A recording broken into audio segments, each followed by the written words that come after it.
오늘 말씀은 예수님과 이 니고데모의 대화입니다. 그리고 이 대화의 아주 중요한 이슈는 이 거듭남입니다. 이 거듭남이라는 말의 헬라어 원어인 이 아노데는 새로, 이 다시라는 의미를 가진 단어입니다. 그래서 이 거듭남이라는 말은 다시 태어난다라는 그런 의미를 갖습니다. 어느 날 이 니고데모라는 사람이 예수님을 찾아옵니다. 이 사람은 그 당시 유대 사회를 이끌었던 이 70명으로 구성된 이 산헤드린 공의회의 회원이었습니다. 그 니고데모가 와서 주님께 이렇게 고백을 합니다. 오늘 2절을 보면 라피여 우리가 당신은 하나님께로부터 오신 선생인 줄 아나이다. 하나님이 함께 하시지 아니하시면 당신이 가시는 이 표적을 아무도 알 수 없음이니이다. 니고데모는 예수님에 대한 소문을 듣고 그가 깨달은 게 있습니다. 예수님이 지금 하시는 일들, 예수님이 병자도 고치고 죽은 자도 살리고 이런 예수님이 하신 일들을 보고 깨달은 것이 예수님이 하늘에서 내려오신 분이 아니면 이 같은 일은 절대로 할 수 없다라는 사실입니다. 그 사실을 니고데모가 깨닫게 되죠. 그런데 예수의 이 말씀이 끝나자마자 이렇게 말합니다. 진실로 진실로 너희에게 이르노니 사람이 거듭나지 아니하면 하나님의 나라를 볼 수 없느니라. 즉 거듭나야 한다는 것이죠. 거듭나야 하나님의 나라를 볼 수 있다. 이 말은 거듭나지 않으면 하나님의 나라를 볼 수 없다라는 것이죠. 니고데모가 예수님을 통해 본 것은 이스라엘을 로마로부터 해방시키는 주권 회복적인 차원에서 본 것입니다. 즉 예수님이 그러한 능력이 있다면 우리를 반드시 해방시켜 줄 거다라는 것이죠. 하지만 그가 보지 못한 게 있습니다. 예수님께서 왜 육신을 입고 이 땅에 오셨는지, 그리고 예수님이 왜 죄인들과 헐벗은 자들에게 복음을 전하는지, 이 복음을 전할 거면 좀 그 당시에 잘 나가는 사람들, 그런 사람들에게 복음을 전하고 그들과 좋은 관계를 맺으면 우리나라를 해방시켜주기 참 쉬울 텐데 예수님은 가난하고 헐벗고 죄인들에게 복음을 전합니다. 왜 바리새인들의 죄를 지적하고 책망하시는지 그 이유에 대해서 이 니고데모는 알지를 못한 것이죠. 이것을 보지 못하는 니고데모에게 예수님은 거듭나야만 예수님의 사역을 통해 하나님의 나라를 볼 수 있다라고 말씀을 합니다. 세상 사람들은 교회에 대해서 이 타종교와 특별히 다른 점을 보지 못합니다. 즉 세상에 얼마나 많은 종교들이 있습니까? 우리는 우리의 기독교만이 참 종교인데 세상 사람들의 눈에는 세상에 얼마나 많은 종교들이 있습니까? 그래서 그들은 세상에 있는 그 종교들 중에 하나가 기독교라고 생각을 합니다. 특별히 타종교보다 조금 더 선한 일을 많이 하고 또 조금 더 사회에 유익한 일, 그런 활동들을 한다는 것 정도이지 그 이상의 부분들을 세상 사람들은 보지 못합니다. 즉 오직 기독교만이, 오직 예수 그리스도만이 죄를 용서하시고 우리에게 영원한 생명을 준다라는 이 사실을 세상 사람들은 알지를 못합니다. 그런데 세상 사람들만이 그런 게 아닙니다. 이 성도들 중에도 이 교회는 나오지만 그리고 예수 그리스도를 영접하지 못하고 그냥 예배에 참석한 정도라면 아직 이 거듭남이라는 것이 무엇인지를 모를 겁니다. 니고데모도 예수님이 누군지를 알고 기독교도 당연히 알겠죠. 지식인이기 때문에 충분히 알고 있었습니다. 그런데 이 거듭남이라는 것은 알지 못했다는 것이죠. 그래서 우리도 그냥 예배만 드리고 그냥 교회만 왔다 갔다 한다면 이 거듭남이라는 것에 대해서 우리는 알지를 못합니다. 다시 태어난다는 것이 무엇인지 모르기 때문에 왜 헌금을 해야 하는지, 왜 11조라는 거금을 바쳐야 하는지, 내세울 만한 좋은 일들을 하면서 왜 굳이 내세우지 않고 왜 무명으로 하는지, 그러한 이유에 대해서 거듭나지 못하면 그 이유를 알지를 못하는 겁니다.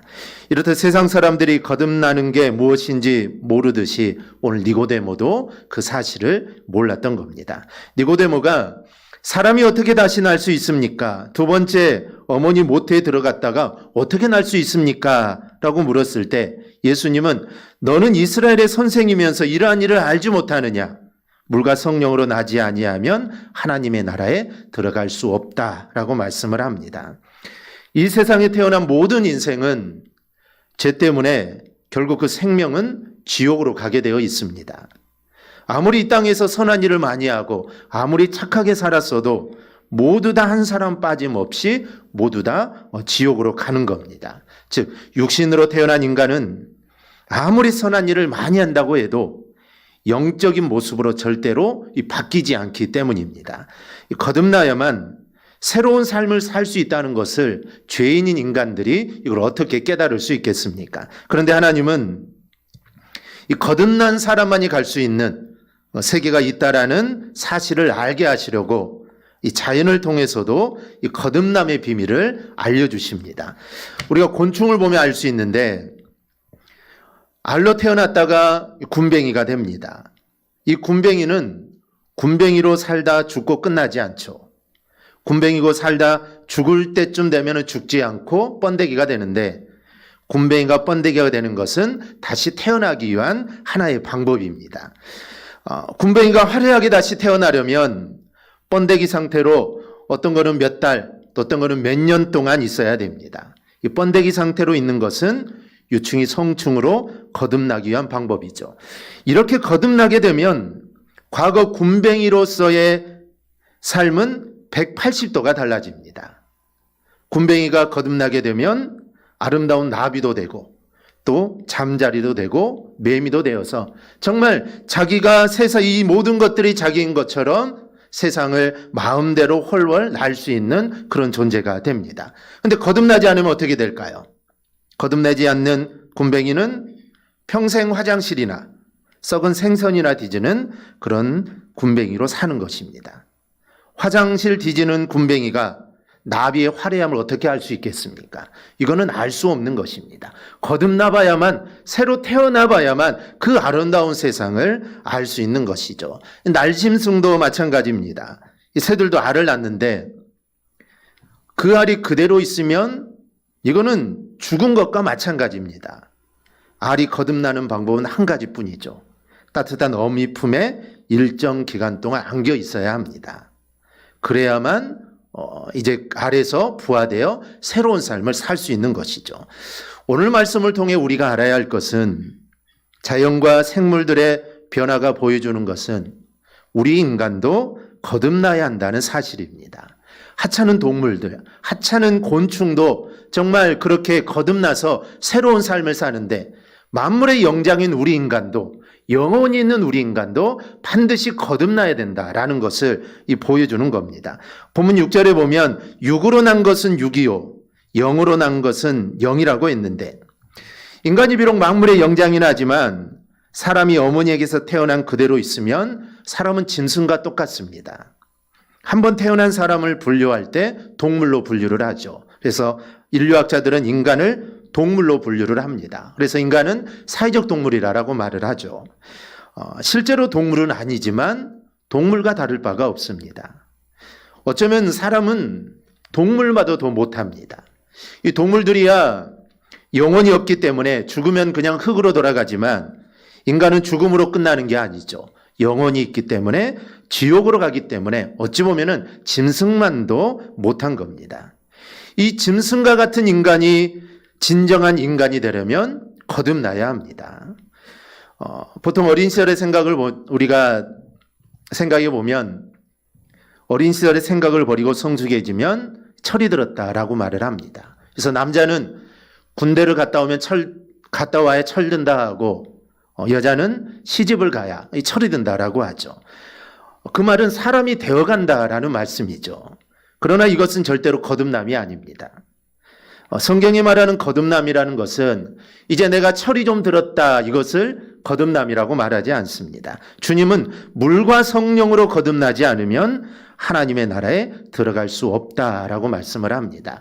이 구원받는 것은 이렇게 우리가 생각해 볼 수 있습니다. 이 캠프파이어를 할 때 이 기름이 범벅이 되어 타오르는 그 불길 안에 이 장작 더미들이 놓여 있습니다. 그런데 그 중에 있는 장작 하나를 막 꺼내어 내놓은 것을 구원받았다, 거듭났다라고 우리가 설명할 수가 있습니다. 우리 모두는 지금 캠프파이어하는 그 불 속에 기름과 뒤덤벅 되어 있는 우리는 그 장작더미와 같습니다. 그래서 언젠가는 다 타버리고 다 없어질 존재라는 것이죠. 그런데 우리는 영원히 죽을 수밖에 없는 상태였는데 우리 하나님께서 우리를 사랑해 주셔서 독생자를 이 땅에 보내시고 그래서 우리를 그 불구덩이에서 장작더미를 꺼내듯이 우리를 죄로부터 우리를 건져내 주셨다라는 것이죠. 이게 바로 이 구원이라는 겁니다. 그럼 어떻게 하면 우리가 거듭날 수 있을까요? 오늘 니고데모가 물은 이 질문을 통해서 우리는 거듭남의 비밀을 우리는 알아야 합니다. 첫째로 우리는 주님을 만나야 합니다. 니고데모가 예수님 앞에 나왔지만 예수님 앞에 나온 것으로 끝나는 게 아닙니다. 여러분, 교회 나왔다고 다 천국 가는 건 아니죠. 교회 나왔다고 해서 천국이 보장된 건 아닙니다. 예수님 앞에 나왔던 돈 많은 관원, 이 관원은 돈 때문에 예수님을 따르지 못했습니다. 주님께는 나왔죠. 주님 앞으로는 왔습니다. 그에게 지금 그의 눈앞에 구원이 기다리고 있는데 그는 그 구원을 잡지 못했다는 것이죠. 주님을 만난다는 것은 주님께서 나를 위해서 무엇을 하셨는가를 아는 것이 주님을 만나는 겁니다. 느낌으로 예수님을 만나는 게 아니라 2000년 전에 나를 구하시려고 십자가를 지신 그 주님을 만나야 합니다. 그리고 나를 위해서 정말 양손과 양발과 옆구리에서 피가 뚝뚝 떨어지는 바로 그 주님을 우리는 만나야 합니다. 이 사실을 예수님은 오늘 본문 14절, 15절에서 말씀하는데 먼저 14절을 보면 이렇게 말씀합니다. 모세가 광야에서 뱀을 든 것 같이 인자도 들려야 하리니. 당시 이스라엘 백성들이 이제 광야 생활을 끝내고 마지막 가나안을 향해 들어가면서 험한 길과 배고픈 문제로 하나님을 또 원망합니다. 이 불평과 원망의 죄로 그들이 불뱀에 물려 죽게 되는데 모세의 기도를 하나님은 놋뱀을 만들어 높게 들라 하고 그것을 본 자는 다 살게 하십니다. 이 놋뱀은 십자가에 달리신 예수 그리스도를 먼저 보여준 겁니다.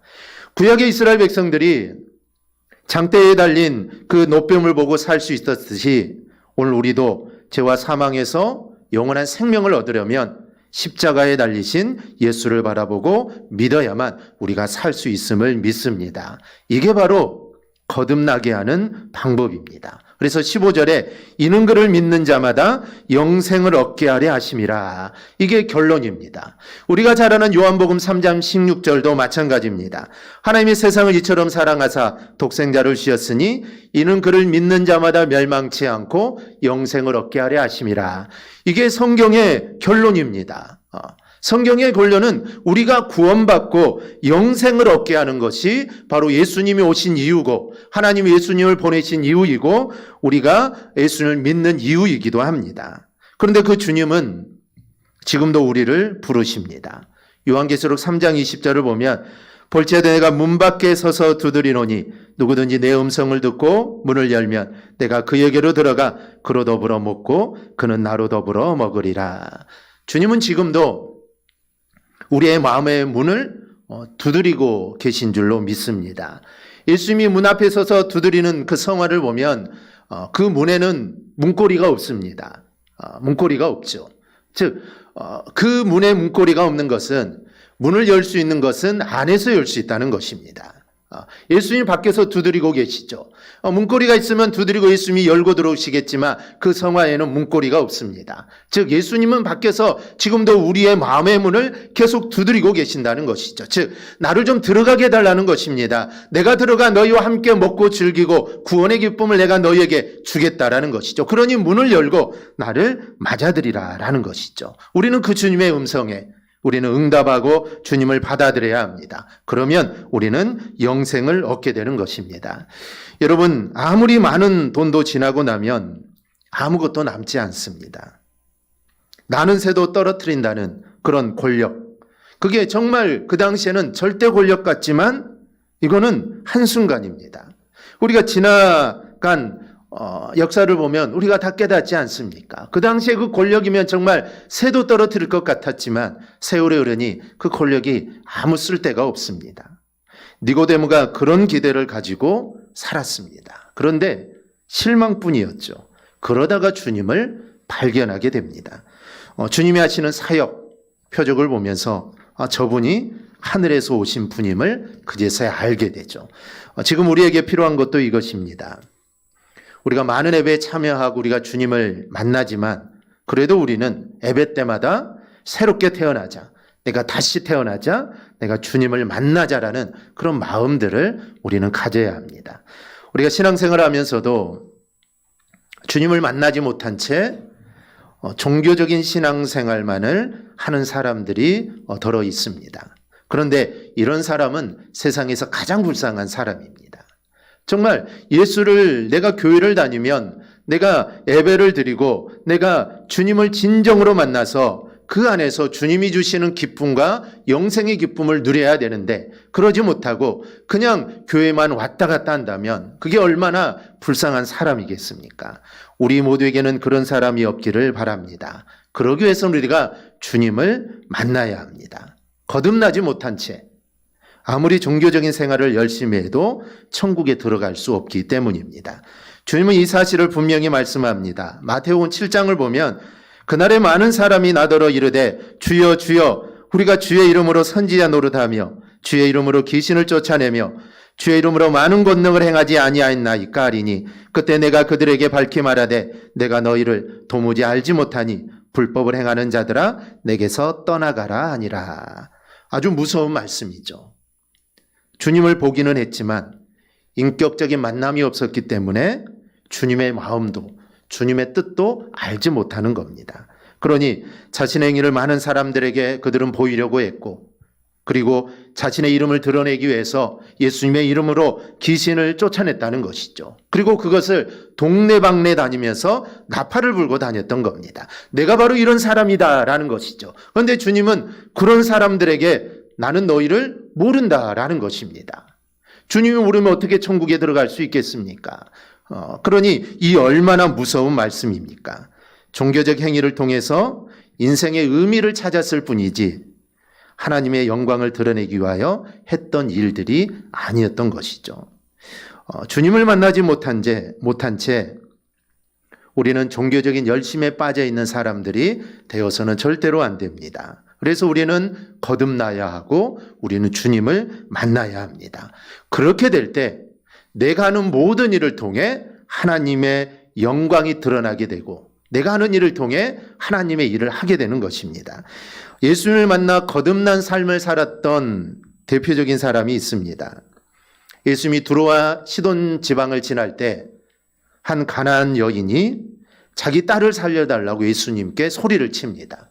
그런데 주님은 마치 못 들으신 것처럼 그냥 가던 길을 계속 가십니다.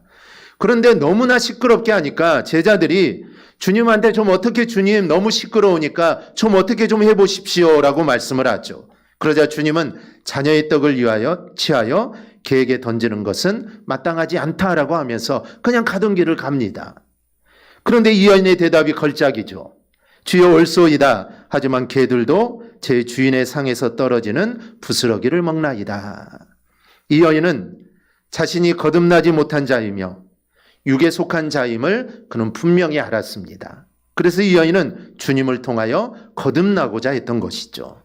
남들처럼 화려한 제자가 된다거나 주님처럼 주님의 옆에서 주님을 섬기던 여인처럼 그렇게 될 수도 있었는데 이 여인은 주님의 상에서 떨어지는 부스러기만으로도 나는 감사할 뿐이다 라고 말을 합니다.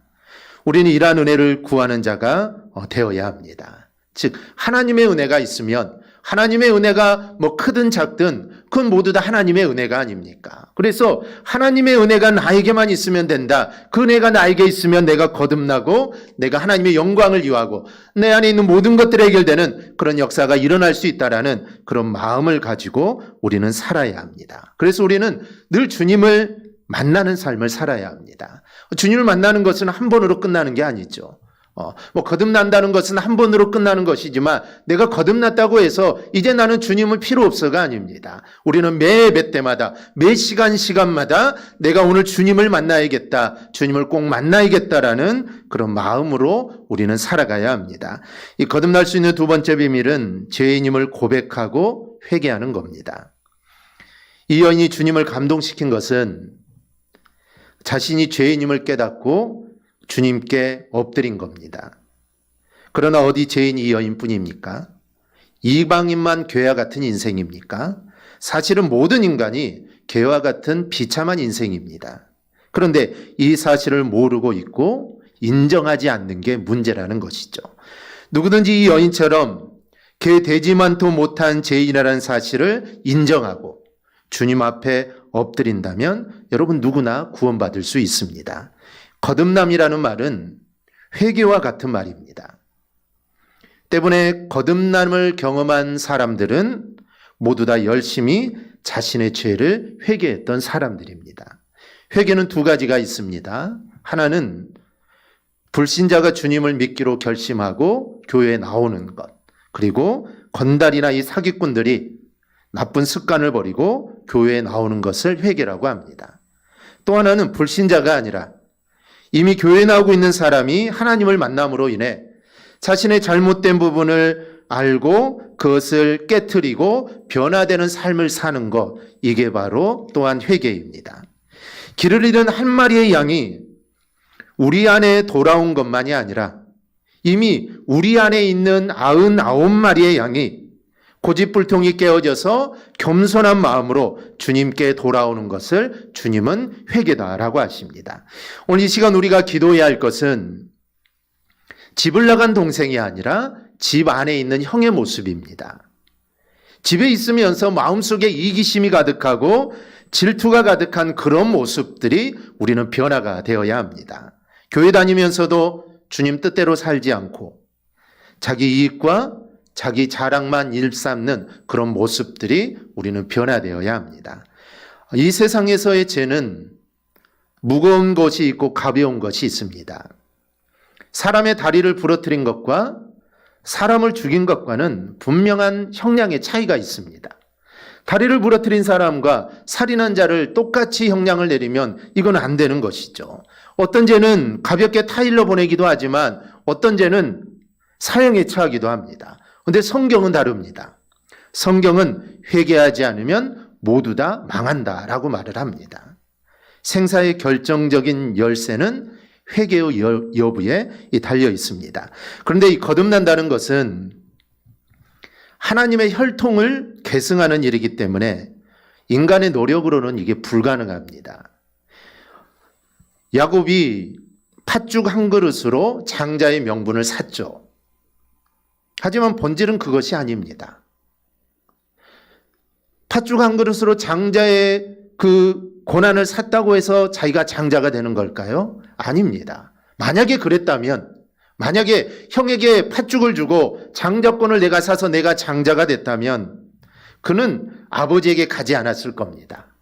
잘못했다가는 아버지에게 저주를 받을 수 있는데 아버지를 속여가면서 왜 아버지에게 갔겠습니까? 즉 장자권은 아버지의 축복에 있는 것입니다. 즉 아버지가 축복을 해줘야 그게 장자라는 것이죠. 그래서 야곱은 그 위험을 무릅쓰고 형으로 변장을 해서 아버지에게 간 것입니다. 즉 팥죽 한 그릇으로 내가 장자가 된 게 아니라 아버지의 축복이 있어야만 내가 장자가 되고 하나님의 복을 받을 수 있다는 것을 알았기 때문에 그는 아버지에게 간 것이죠. 가문의 혈통을 이어받을 수 있는 것은 오직 아버지의 직접적인 축복에 있는 것입니다. 그래서 나중에 에서가 왔지만 에서에게 줄 축복이 없습니다. 이미 장자의 축복을 야곱에게 다 해줘버렸기 때문에 에서에게 해줄 축복이 없었던 것이죠. 부자관계는 오직 아버지의 혈통에 의해서만 이루어질 수 있는 겁니다. 하나님의 혈통을 이어받으려면 기본이 먼저 하나님을 만나는 겁니다. 주님 앞에 서서 내 자신의 죄를 회개할 때 하나님의 자녀가 되는 그 권세가 우리에게 부어집니다. 여러분이 회개한 적이 있을 겁니다. 그런데 우리에게는 정말 간절하게 하나님을 부르짖으며 찾아야 합니다. 그럴 때 주님을 만나게 됩니다. 주님을 만날 때 우리는 거듭나게 되고 그리고 하나님의 나라가 우리 안에 임하게 됩니다.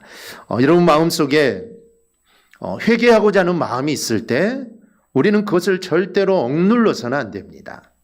우리가 주일날도 살펴보았지만 성령을 소멸해서는 안 됩니다. 성령을 소멸한다는 것은 성령이 내 안에 역사할 때 그것을 눌러서는 안 된다는 것이죠. 불이 활활 타오르고 있는데 거기에 물을 뿌려서는 안 된다는 겁니다. 즉 불이 타오를 때 그 불을 더욱더 타오르게 해야 된다는 것이죠. 즉 성령께서 나에게 역사하실 때 성령께서 나에게 회개할 마음을 주실 때 우리는 회개를 해야 되고 성령께서 나에게 선한 일을 하라고 나에게 말씀하실 때 우리는 그 일을 행해야 합니다. 그게 바로 성령을 소멸하지 않는 것이죠. 그러기 위해서 우리는 기도해야 합니다. 그러면 성령께서 반드시 역사해 주실 줄 믿습니다. 결론으로 말씀을 드리면 니고데모는 예수님을 만나고 그의 삶이 완전히 변화되죠. 누가복음 18장의 돈 많은 관원은 예수님을 따라오라는 말씀에 근심하여 가게 됩니다. 그런데 바리새인이면서 산헤드린 공의의 회원으로서 아주 높은 지에 있었던 이 니고데모는 예수님을 만난 이후 완전히 거듭난 삶을 살게 됩니다. 예수님이 돌아가신 후에 제자들은 예수님을 다 버리고 도망을 가죠. 장사를 지내야 될 게 아닙니까? 스승님이 돌아가셨으니 제자의 도리로 그래도 장사는 지내고 도망을 가야 되는데 이 제자들은 다 도망을 갑니다. 왜냐하면 예수님이 자기의 스승이 반역자로 몰려서 죽었기 때문에 잘못했다가는 자신도 반역자로 몰려서 죽을까 봐 다 도망을 가죠. 그런데 이 니고데모가 예수님께 그 장사하기 위한 향재료를 준비합니다. 그리고 예수님의 몸에 그 향을 바르는 확신 있는 믿음을 갖게 된 것이죠. 즉 그는 예수님을 만남으로 완전히 거듭났고 그는 이제는 두려울 게 없습니다. 주님을 따라 3년 동안 따랐던 제자들도 다 도망갔지만 이 니고데모는 한 번 주님을 만나고 거기에서 거듭나게 되므로 이제는 두려움 없이 주님을 따르는 예수님의 제자가 됩니다. 여러분 우리는 한 해 한 해를 그냥 보내서는 안 됩니다. 미지근하게 신앙생활하지 마시고 정말 우리가 한 해 한 해 정말 새로운 모습으로 거듭날 수 있는 여러분이 될 수 있기를 바랍니다. 우리가 이렇게 교회에 나와서 예배드리는 모습 속에서 우리가 늘 확인하고 간구해야 하는 것은 기도할 때마다 또 찬송할 때마다 또 예배드릴 때마다 장뒤에 높이 달리신 십자가에 달리신 우리는 예수님을 우리는 만나야 합니다. 거듭났다고 주님 만나는 일이 필요 없는 게 아닙니다. 거듭났어도 우리는 늘 주님을 만나야 하고 우리는 늘 주님과 이 동행해야 합니다. 우리 모두도 오늘 니고데모처럼 주님 앞에 나와 우리가 말씀을 잘 듣기를 바랍니다. 그리고 들려지는 말씀을 통해 우리는 변화되는 삶을 살아야 합니다. 즉 말씀이 나에게 주어질 때 그 말씀을 마음에 새기고 그 말씀대로 살고자 하는 그런 마음들이 우리 안에 있어야 합니다. 그럴 때 우리가 하나님께 귀하게 쓰임받는 하나님의 일꾼들이 될 수 있습니다. 우리 모두 오늘 니고데모처럼 정말 주님을 만나고 또 변화되어서 주님께 충성하는 일꾼이 되기를 주님의 이름으로 축원합니다. 아멘. 기도하겠습니다.